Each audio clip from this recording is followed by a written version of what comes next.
impression on my boss. Hi, boss. Great to be here. Thank you very much to the Religious Studies Department and its new home, the School of Social and Cultural Studies. And really, from my perspective, I think it's great that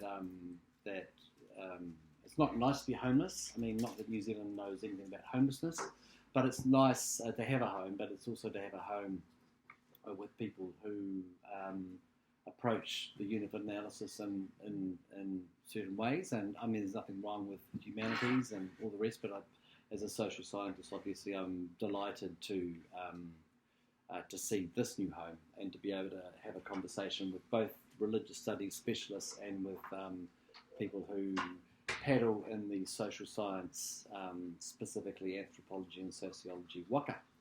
And so, great to be here. Thanks to the department for putting all this together. And just a bit about myself. It's my favourite topic. I am an anthropologist, a New Zealander by nationality. I'll go into my kind of intellectual and professional whakapapa very briefly, because we are going to try and stick to 20 minutes. But very briefly, a Kiwi, born in middle-class suburbs in Palmerston. I spent 10 years to get a 3-year degree in my 20s, and so it's a bit of a laugh that I'm now kind of a career academic. I've been based in Thailand for 20 years, and I've had a couple of stints at Victoria University, one both at the Religious Studies program, one in 2010 where I wrote my monograph, and the second recently ending just a year ago. And so I'm an anthropologist, although I have identity crises about whether I'm a social historian. Okay, so this is what we're going to try and get through, and I think we're probably going to have to jettison quite a bit of this because we're going to try and stick it to 20 minutes.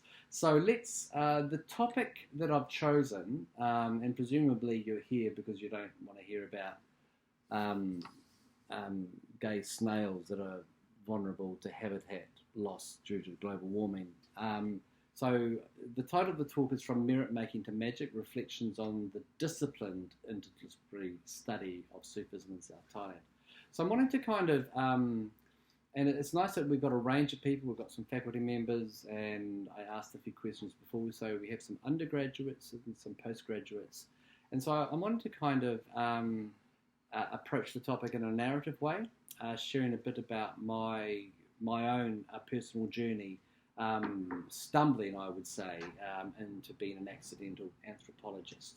And so I'm hoping that I can interact with all of you in different ways. And I'm going to have to crank my neck because I haven't got the screen in front of me. I might just have to bring that up. I relocated to South Thailand in 2000. To cut a long story short, my wife was born and brought up in Thailand, and I relocated there with my family in April 2000.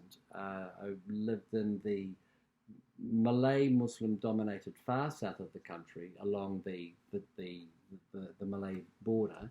And I taught English for 4 years initially, and I went there to teach English. My wife was born and brought up in Thailand, and after we'd had our daughter, she said, "I want to spend 2 years in Thailand. You can do whatever you like. You can live wherever you want. The only condition is that you learn Thai. And if after living in Thailand for a couple of years you don't like it, then that is just fine." And so we shifted into a Malay community, and we were there during September 11th. I had been there for just over a year by the time everything began to kick off, began to understand what was going on. I sat in tea shops in South Thailand for days, day and night, watching the television, watching the commentary, sitting with Malay Muslim friends, watching them respond to some of the reportage, some of the things that George Bush was saying, you're ever for us against us, we're going to have a crusade against terrorism. The day the bombing campaign in Afghanistan started, there was this terrific thunderstorm in out the tropical town. I mean, amazing, spectacular, and any of you who've lived in Southeast Asia know what they're like. And the next morning in the tea shop that Jack has actually had breakfast in, we heard kind of jokes about hearing rumours that in the villages, the dumb villages, these are Malays who are sophisticated urban dwellers, talked about, you know, the way that people were running, screaming through the village, taking refuge in the mosque because, you know, they were sure that, you know, the Americans were bombing them. So really began to, as someone from, you know, from the Protestant stable who had been theologically trained, landing in Southeast Asia, really realising that there was a real need for people of, you know, conservative confession folks in one faith tradition to really understand their neighbour, because you can't love your neighbour if you don't understand them. So I stumbled into anthropology. I lived in South Thailand for 4 years. I taught English and became terribly bored. And because I was bored, I began to read. I really got into language study. And to cut a long story short, registered at the National University of Malaysia. Very, very committed to, you know, getting up to speed with what was going on, and doing so not only for my own intellectual own curiosity, but also wanting to retrain professionally. But really keen to do that under Malay supervision, so to reflect on a distinctively local aspect of Islam under Malay supervision. So I completed my PhD roughly end of 2000. Welcome. Come on in, there's plenty of space and there's plenty of coffee. Just take the coffee and run if you like. I think I'm in the too early, maybe. Oh, that's fine. Sorry, well done. thanks. Yeah, someone turns up early. Make a note of that, Google. So I graduated with my PhD, having done a horticulture degree that took me 10 years, a theology degree that took me 3 years, miracles. Then I finished my PhD in 2009. Some important comments I want to make about my formation as an anthropologist. First, it was accidental. So, you know, there's lots of great stories, and if you read intellectual biographies of some very well-known anthropologists, you know, they were people who were stuck in the middle of nowhere and wrote copious field notes and put them in tea chests and turned up to Oxford and Cambridge and said, you know, what do you think? So MPhil proved that you can actually think and write and read, and so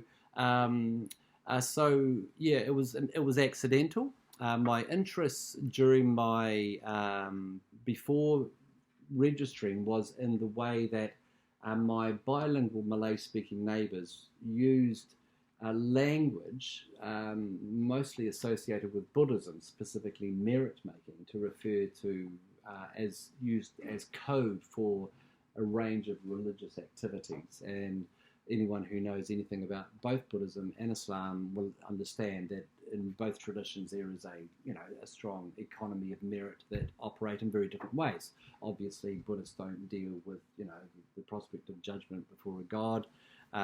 Those are some of the many important differences. But that was my interest. So an interest in this Tambun merit-making rhetoric. And specifically, I did a very, very conventional ethnography based in the community that I'd lived in for 4 years before studying it in a structured way, which in many respects resembled Rowan's trajectory and project, which is one of the many reasons why I'm interested in what he is doing. And methodologically, and those of you who are postgraduates might not have got your head around this idea of methods and this idea of data and the idea of how we collect this data and the methods we use and how we analyse these methods. So, with these methods, so very, very conventional, slow, grounded field work. Field notes, observations, followed up with open-ended interviews amongst a broad range of people that morphed into semi-structured interviews with a smaller sample size that ended up by being in-depth interviews with key informants. Standard ethnographic stuff. There's nothing rocket scientists about that. So that's what I did. And I finished and I wrote my book.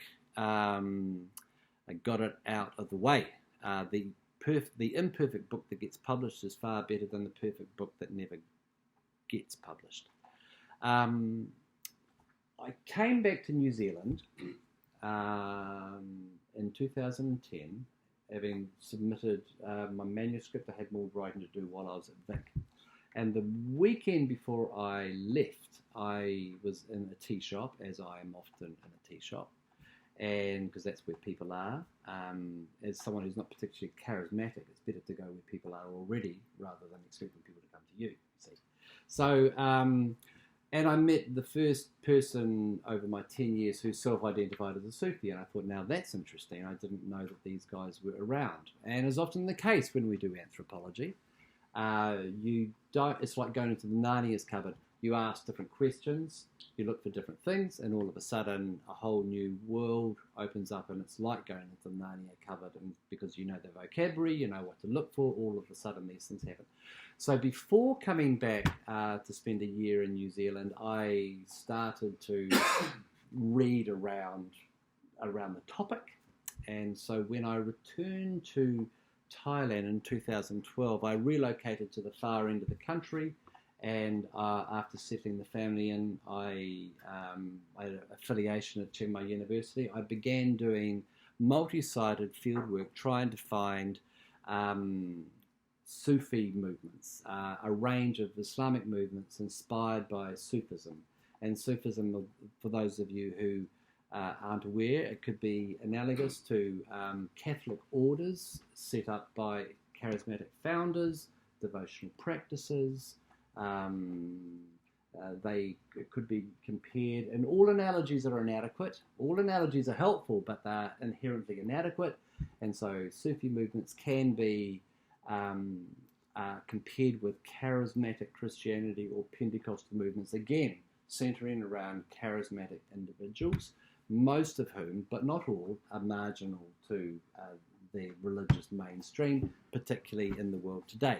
And so I hit the road and started to do two things. The most important thing is that I just tried to find the leaders of any and all movements that self-identified in some way with forms of Sufism, and perhaps it would be good for me to just move down here now. That led me to, going from the situation where I was living in one Malay community in a place called Batani in South Thailand, where I was writing field notes, I was walking around, going about my everyday life, ordinary life. I was a teacher, I did a number of other things, listening to what people were saying, getting to know people, beginning to ask informal interview questions, semi-structured interviews, all that stuff, but in one place amongst bilingual Malays in a place called Batani. I went from there to be bouncing between Ayutthaya, north of Bangkok, in Bangkok, a place called Situn and Songkhla, and a place near Phuket Island that some of you may have visited, as well as the border area of Thailand and Malaysia. And I started, I didn't have a camera at the time, and I started to take photos because I was completely overwhelmed with the prospect of trying to keep a track of all of these people and to remember their faces and their names and to remind myself about, because, you know, when you start doing multi-sided stuff and you are desperately trying to make contacts, and I'll talk more about contacts at the end, if you are a pitch perfect, so very, very disciplined anthropologist who every evening is writing 3 hours of field notes, you'll probably do that, but I'm not like that.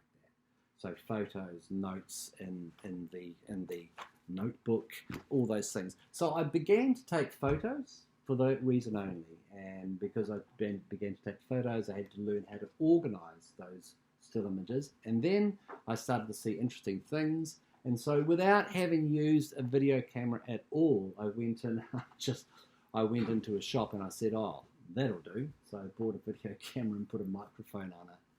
and eventually bought a tripod, and then I eventually sold that and bought something, and I began to document the interesting things that I was seeing being performed.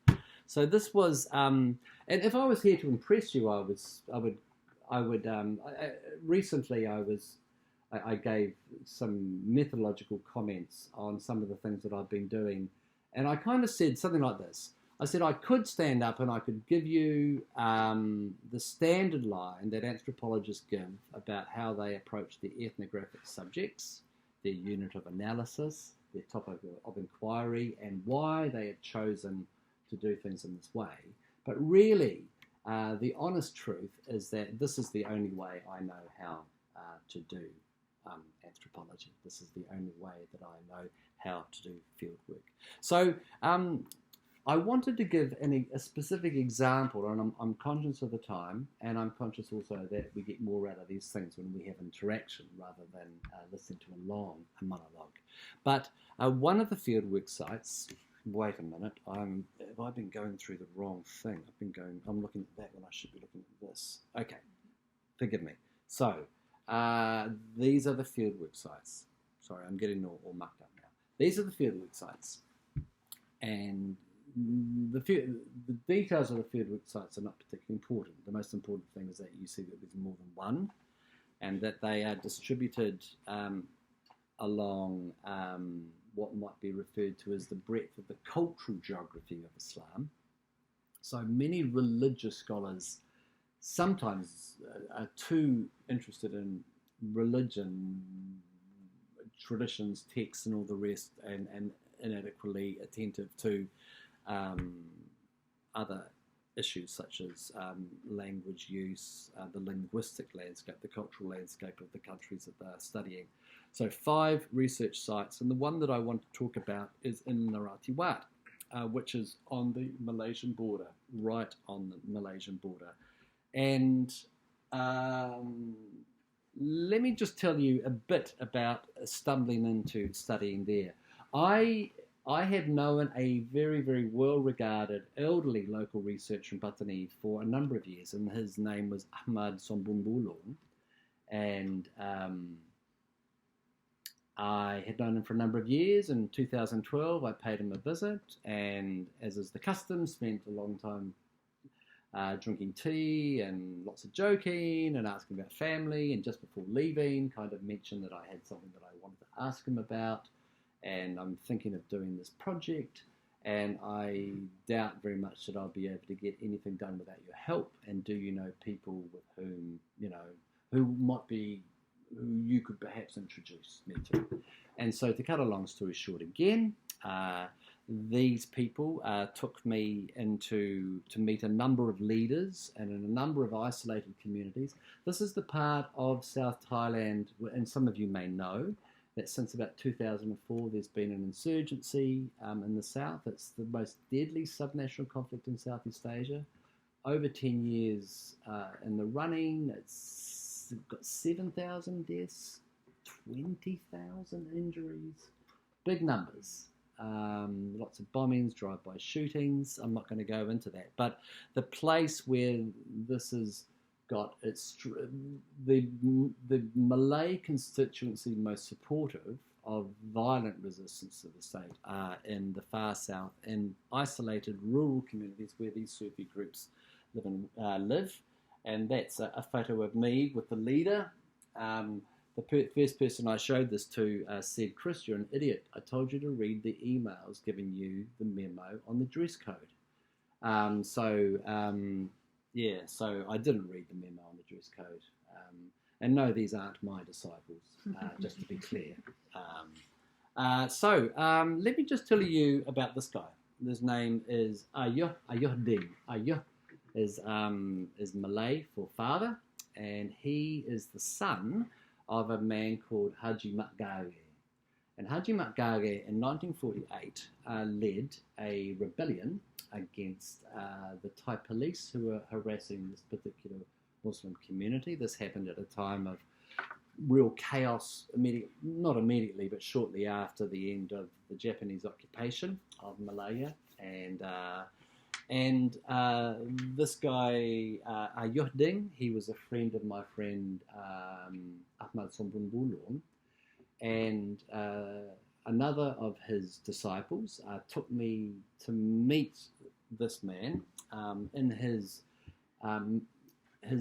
ashram, his madrasa, his bondok, which is a religious school, although a traditional religious school that doesn't follow the national curriculum, that doesn't try and mix the two. And I, over the last few years, that has been one of the places that I've been regularly visiting, and including during the month of Ramadan, and I'm going to be showing you some images of these things. And this guy's father, in 1948, these are two books. One is written by his father, Rasia Amalan Kiai Saleh. This is a manual of invulnerability magic, which his father hand wrote after spending time with a famous exponent of invulnerability magic. Wait a minute, I've got to go back. There have been a number of rebellions in the Thai Malay Peninsula, and one of the most documented is from Johor, in the bottom of what is now Malaysia, near Singapore, which is here.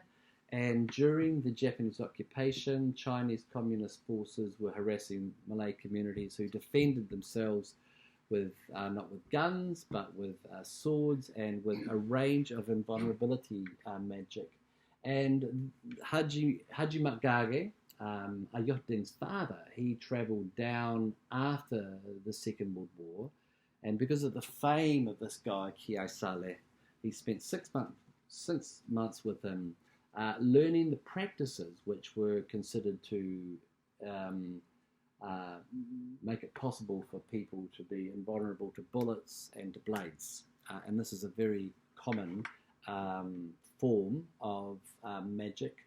I've got a list of rebellions, some of the most important rebellions, and I think it's just important to note. It's you get a number of people make a number of comments when they hear that you're studying Sufism, and one of the most important is that they just assume that all Sufis are esoteric, are mystical, disengaged from everyday life, and are passive. Pacifist and peaceful, and this is about as far from the truth as chalk and cheese. All of the major rebellions in the Malay Peninsula have been led by Sufi movements, and there are particular Sufi movements that have been more involved with others, and I don't think in this context it's really that important to go through all the details. But I'm mentioning this because, and going back to this this map here, when I think I prefer, I use the phrase a disciplined interdisciplinary approach. I have major problems with interdisciplinary disciplines. And I think I'm really grateful that I've been formed in at least two disciplines, namely theology and anthropology. So there's enormous, wonderful and surprising synergy happens when you compare what you know in one place with what you encounter in another. Certain things, I can only comment that I think that it's better to study one phenomenon in one place first before engaging in a comparative exercise where you're comparing what you saw there with what you see here. Although often people, right from the start, they do a comparative study. So I'm not wanting to diss that, and I'm not wanting to diss that for a number of reasons, especially if you're doing it yourself. But when I lived in Patani, and I lived amongst sophisticated bilingual Malays, and they used to tell me about the dangers of the village and of how bad places like Dusun Joll were. And when I went to first go there, I brought that reluctance and those, not fear, but a wariness and a curiosity about what I would encounter. And all of these things were being said at a time when support for the insurgency is strongest amongst conservative rural Malays that people don't spend time in studying because it's isolated, people are conservative, it's inconvenient. You can only do field work if you speak the local dialect of Malay, which I do. And I'm very privileged to have begun to embody, and as someone who's increasingly involved in supervision, I have a number of people contact me. We would like to ask whether you would be involved in supervising the students. You'd like to do research, Have you got any suggestions? Could you offer advice? I give them the advice. Love to be involved. Please consider the need to do field work amongst these rural, conservative, traditionalist Malay communities, because this is where the insurgency is strongest. We've only got like 3 monographs written about these communities. We've got dozens elsewhere. Almost inevitably, they come back and say the university wouldn't give ethical clearance for them to do field work because of the risks involved. So it's great to be one of these expatriate anomalies that are able to do field work in these places. But I'm wanting to rush to the end. Including this slide, I've included this slide for a number of reasons, and it relates to the subtitle about interdisciplinary. When we do anthropology and we have been formed, our topic has been based on what we can do in a specific place. We learn the tools that we need to document the data that we have access to. And this is one of the examples of not only delving into visual methods and not only using visual methods to collect data, but using visual medium in terms of telling stories and of presenting data. But I've collected a number of fascinating manuscripts which provide us a really solid paper trail to help us make sense of incidents that happened, over 50 years ago. There has been no analysis of the Dusunyo rebellion, which many people have conjectured upon, but there's been no analysis that has included this material, and it's for the simple reason that people haven't spent time doing fieldwork. And I'm going to be talking about fieldwork as I go on. I'm not going to have time to talk about that. I'll just show you a few images of this place led by the son of this rebellion. And this is a photo that I took at about 2 in the morning. This is during the month of Ramadan. The bondok, or the ashram, the madrasa, is full over Ramadan. And during the last 10 days of Ramadan, you enter a time called itikaf, where most men would spend the night sleeping in the mosque, sleeping as little as possible, doing extra prayers, reading of the Quran, and if you're a Sufi, doing what is called a wirid, or a series of litanies, devotional practices. And this photo was taken when I, quite frankly, had no idea how to take photos. All I did was I sat at the back with a camera, and I still used auto settings. I didn't know how to do it all manually, and I just click, and I got a few good ones. This invulnerability cult in Dusunyo, which 50 years ago was involved in this rebellion against the police, they wear the white pilgrim cloths that pilgrims to Mecca use, and this is part of. They cite other Muslim leaders in the area who, during the Hajj season, would wear ihram. Now, this is considered to be very unconventional, and for most who would identify with the Ahlus Sunnah wal Jum'ah, they would just say this is the baddest form of bid'ah. We don't want anything to do with this. When I was in Patani thinking about questions about merit making, it was about, language, it was about language use, it was about the importance of what happens when people change the language with which, from Malay to Thai, the language with which people talk about religious ideas, and it's about ideas, it's about language. And so when I changed what I was interested in, I changed how I would collect this data. and how now I'm presenting my findings. I've included this photo for a number of reasons, and it portrays the importance of relationships between a mursyid, or a guide, or a sheikh, or if you're in Indonesia, a kiai, if you're in Malaysia, a baba or a babor, with his student, with his murid, and it is more than this movement is very concerned with magic and with co-opting all of the goodies that you can legitimately do as a Muslim to protect yourself from a dangerous world such as that which they live in. And one of the media projects that I've got is a series of still images where the kiai, or the babor, the ayah, is embracing his disciples and the interactions between his disciples. This effective aspect of these Sufi movements are one of the many that I find are very compelling as an ethnographic subject, or as we would say, just stuff that's interesting.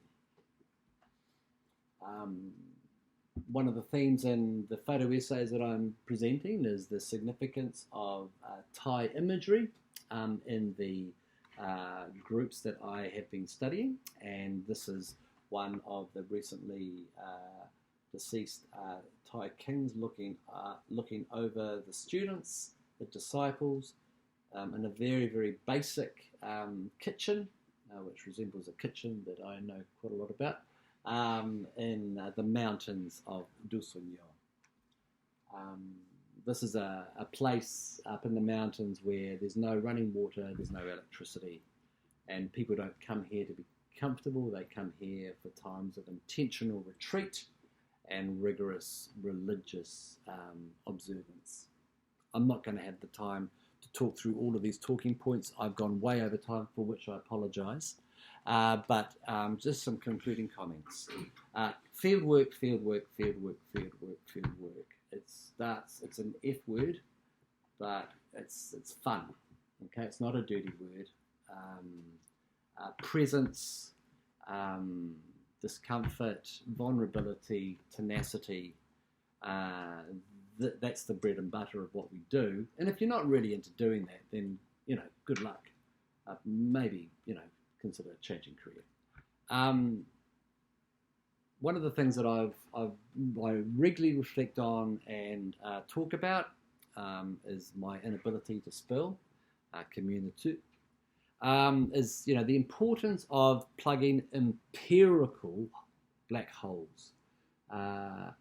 What do we know?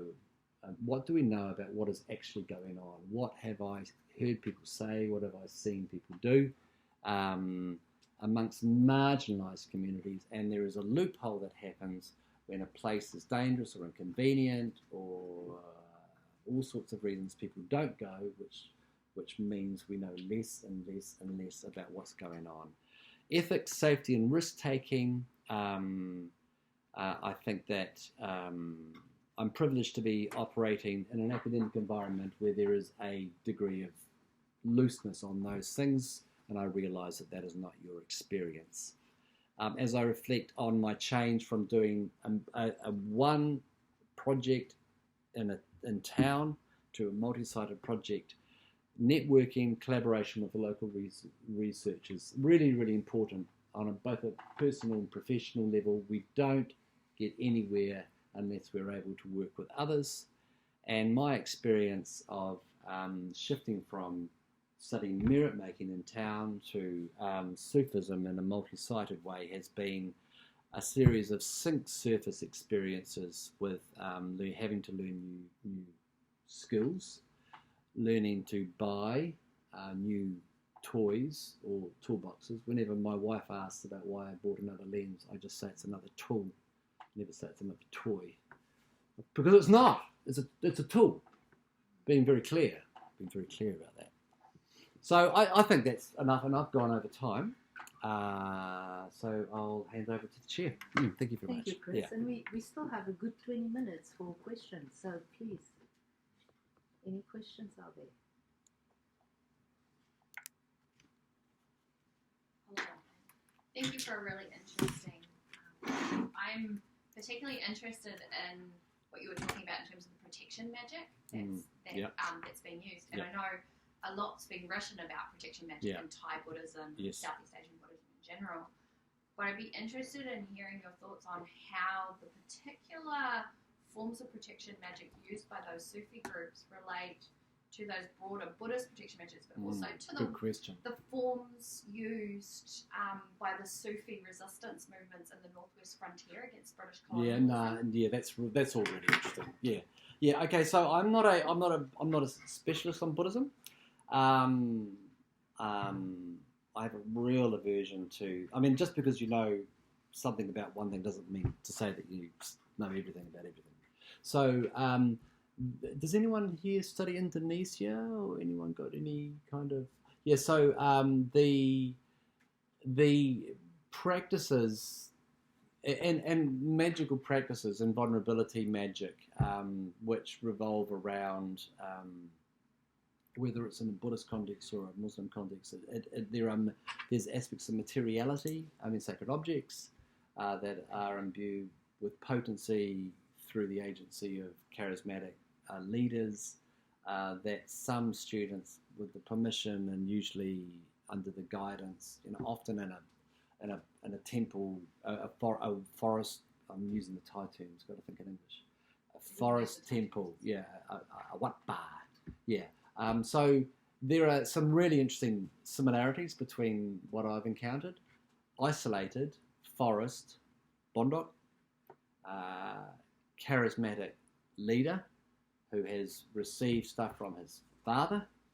The lineage of this goes back to Javanese magic, the specific Sufi group as it exists now.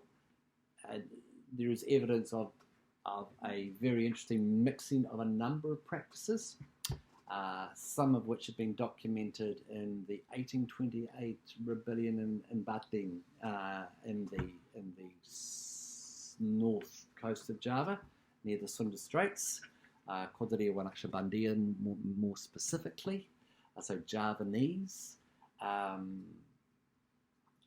So some practices are given an open ijazah, an open permission. So here is the prayer.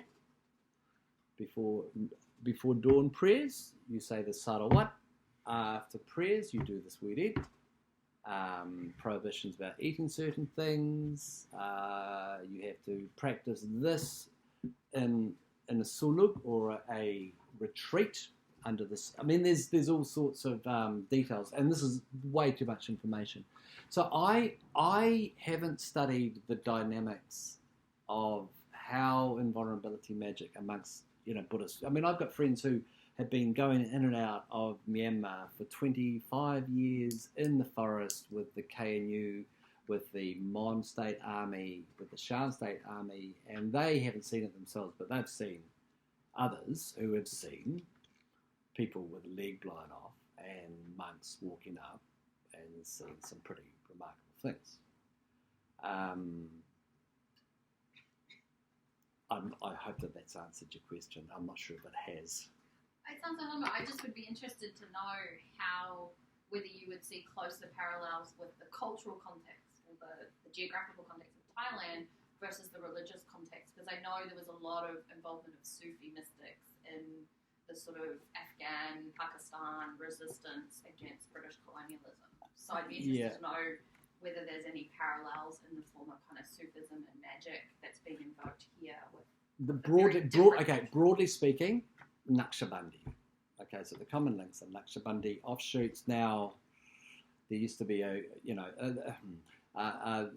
one of the top Naqshbandi authorities in the world who used to be at Vic, would probably quibble with this, and it's unclear about a lot of people claim that certain people. There's a difference between a practicing Naqshbandi and being a Naqshbandi leader. But one of my reasons for including these details is that almost all of these rebellions were led by Naqshbandi offshoots, specifically Naqshbandi Khalidiyya. Now, Northwest Frontier, Naqshbandi Mujahideen. But this is part of their spiritual repertoire. But these things happen. These kind of groups kind of click in during times of crisis. Yeah, but so it's the Naqshbandis on the Malay Peninsula have been very much involved in those. Yeah. Any other questions? Yeah, we can talk more about this if you want afterwards. Yeah, Jeff. Thanks, Chris. It's always interesting to hear you talking. I take your presentation to be largely a kind of meditation on method. Yeah. And discussion about your way of doing what you do. Yeah. And so my question is focused in on that. But what is it you really want to tell us about method? And particularly you raised the comment about interdisciplinarity. Yeah. And I'm not sure what you wanted to say about that. Yeah. You were critical of it, but I wasn't sure Yeah. Okay. what the basis of that was and what your what you wanted to say about it. Okay, so the method, the interdisciplinary stuff first. Okay, there is a difference between interdisciplinary and to be multidisciplinary. Okay, so you've rightly pulled me up that I haven't been clear on that. I would, whether or not the distinction exists, I suggest that there could be a distinction between talking about an interdisciplinary approach and a multidisciplinary approach. And I am an enthusiastic advocate for any type of research that's evidence-based, okay? But if I had the choice, if I was asked to give input, I would say a whole pile of things are possible when you are multidisciplinary, or as I referred to in the title, have a disciplined interdisciplinary approach to a unit of analysis.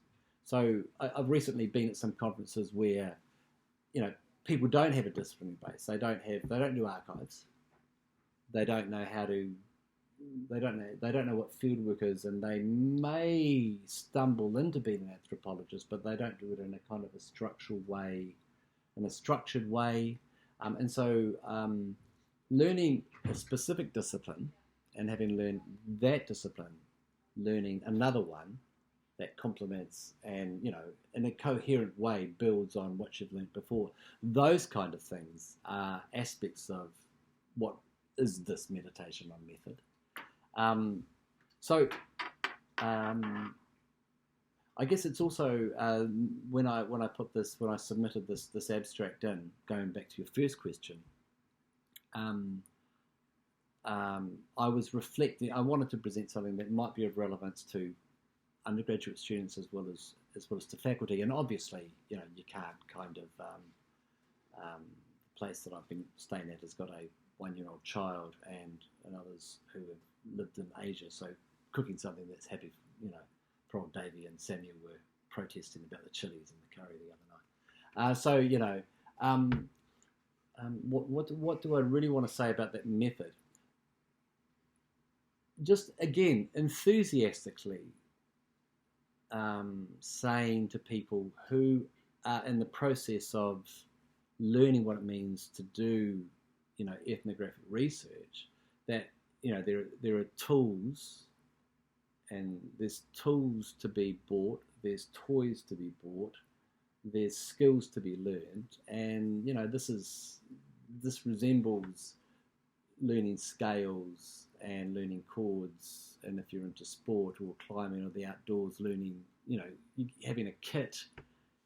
If you're a builder, having toys, tools, and materials, and really undergoing a formation where you learn how to take these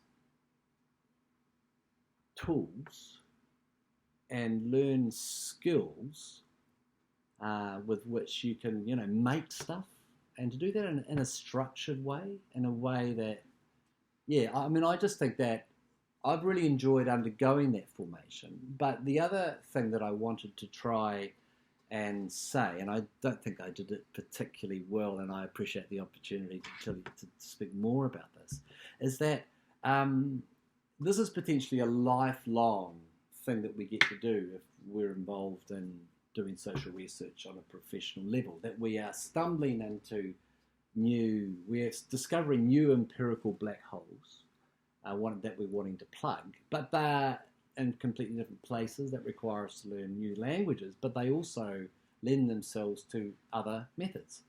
For example, I'm not interested at all in digital methods and about ethnographies, but I mean, many people are, and for good reason. I hope that I don't have to learn the skills. I want to do more with my time than to do screen captures and to analyse the content of screen captures. But I think that I've just been having way too much fun, and I think that it's really good for us professionals to be talking about fun and to be actively looking for ways to maintain being animated as we do our job. Have I answered your question, or? Not entirely, but in a roundabout way, you have. Do you want to have another go? No, but yeah, I think your reflection on having fun is interesting, because in a way that's not a very disciplined way of doing disciplinary work. That's really following what seems where the openings are and what seems workable. And in a way, that's sort of in tension with this disciplined interdisciplinarity that you're talking about. But I think it's Thanks, Jeff. Yeah. Yeah. Your name? I'm Kevin Joll. I'm a sociologist. Yeah, cool. I just wanted to follow up on your use of visual. Yeah. Because you sort of presented it as, on the one hand, capturing stuff as well, capturing data. Yeah. And then you talked about it as useful for presentation. Yeah. I just wondered if you had anything to talk about the visual in terms of how you would go about it analytically, and how the visual might lead to an interpretation or help lead to interpretation. You see what I mean? Like, as we analyse text in certain kinds of ways. But did you sort of think of or work through analysing the visual in those kinds of systematic ways? Yeah, no, I haven't, and this is where I'm up to in that area. So what? It took me a long time to just work out how to use what skills I needed to acquire to take the tools that I bought in order to do the job that I bought them for. And, students who are learning the bread and butter, field notes, what is participant observation, what are all the ways you can write field notes, how do you do transcripts, all that kind of stuff. Many of the eyes rolled and they kind of think, wouldn't it be fun if you were a visual ethnographer, you just walk around with your camera and take lots of pictures? And you have no idea. Anthropology is all about writing. That's what it's all about. So, turning fieldwork experiences into field notes, turning interviews into transcripts, analysing those things, writing them out. And I don't actually profile myself as being, I'm terribly dyslexic. I don't profile myself as being a particularly good writer. So it took me ages so I thought that it would be easier for me to just take photos, and I couldn't have been, couldn't have been any wronger. I have thousands of photos, and, they have to be named and tagged and coded, and contents have to be summarised, and I have to do it in such a way as I can easily find. I want a picture of a Bondok catcher, Bondok with candles at night with men in Itaram, and I've started to read, particularly interacting with Pink. What's her name? Pink. Sarah Pink. I'm beginning to read more about visual ethnography, because I'm going to be hoping to work on a book of ethnographic photos, and I'll probably, if I want to remain a respectable academic, I have to have a boring introductory chapter that no one will read apart from, obsessed visual anthropologists. I'll read the chapter and they say, oh yes, he's read his stuff, that's good. So I'm really, really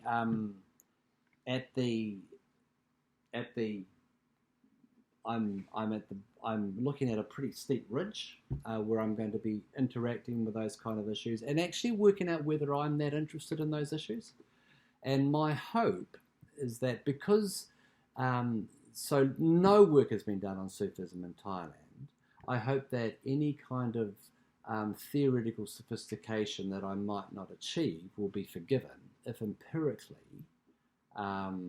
what I present is interesting. And it's also related to another reason for my increased interest in visual methods, is that people are not reading. And I'm not saying that they shouldn't read, but I'm wanting to interact with more than just, the 200 or 300 people who've read my articles. I'm wanting to kind of interact with a wider audience, and I do think it's a real skill to be telling stories visually, to be putting together. I had no idea how difficult it is to put together a coherent exhibition of fieldwork photos. I've had to put together a coherent photo essay. Grossly underestimated the amount of time and care of doing it in a coherent and compelling way. It's easy, like everything, it's easy to do badly. I hope I've answered your question, Kevin. Yeah. We have time for one final question. Hey, how you doing? Yeah, I'm doing well. So you said that there were some aspects of the kind of Sufism that are quite open, like prayers. Yeah. But presumably there are some aspects that are kind of more secret, or that Good. people Good who are question. in can find out. So what's the kind of filtering process for how people access the more, the unpublic? Okay, good. Okay, good question. Okay, so there are some. So when I kind of hit the road and just went nutsos and just, honestly, I've got some great stories. Your dad, your mum and dad would love it. Just wild goose chase. Oh yeah, there's that group up in the mountain that like hopping on the back of motorbike taxis going off into the mountains, and some guy who was probably stoned saying, "Oh yeah, I thought it was here," so in the middle of nowhere at night, having to schlep back to the thing. So there are some groups that I made contact with, and they just said, "No, we're not going to tell you anything." And, so you play your angles, you go and, you find people that and say, "Oh, why don't you just go back and find a way of just saying," and they will come back and say, "Not going to happen." And there are others. I remember one group, in fact, one of the leaders that when I travel with, I actually sleep in the same bed as him. So that's radical embedded research. So the leader of the Sufi group, when we travel around, he gets the only aircon room in the house, and they all insist that I can't possibly live without aircon. So we end up by sleeping together. So people have lots of fun about that. Don't want to go into too many details because this has been recorded. But when I turned up to one of the mosques associated with his movement, the guy, there were two guys. They were talking to each other by the mosque. Three of them, big guys. They all walked up to me and they said, I couldn't possibly say what they said, but you can F off, just don't want you around here, And so as I was going out, one of the guys said, "Here's the name and number of the real leader, go and ask him." So I went and saw him in Bangkok, and I just said, "This is who I am, this is what I want to do. And, I'm interested in your movement for these reasons." And the other thing I did is that I visited 2 or 3 times for 2 or 3 days before I did anything. I didn't take a notebook, I didn't take a photo, a camera, I didn't take a video camera, nothing. Just turned up, sat, chatted, laughed, drank tea, slept, ate, laughed, And then on the third trip say, "Hey, this is what I'd like to do. Here's some photos of places that I've been working amongst. Interested to know." So there are some groups that just said, "No way." And there are others, and you would be surprised when you take your time, when you are decent, when you are polite, when you're respectful, and you take your time. Did I mention time? Take your time, don't be in a rush, and just keep going back. And every time you go back, my experience is that, there are a whole pile of things that I've probably not seen, and maybe I really don't need to see.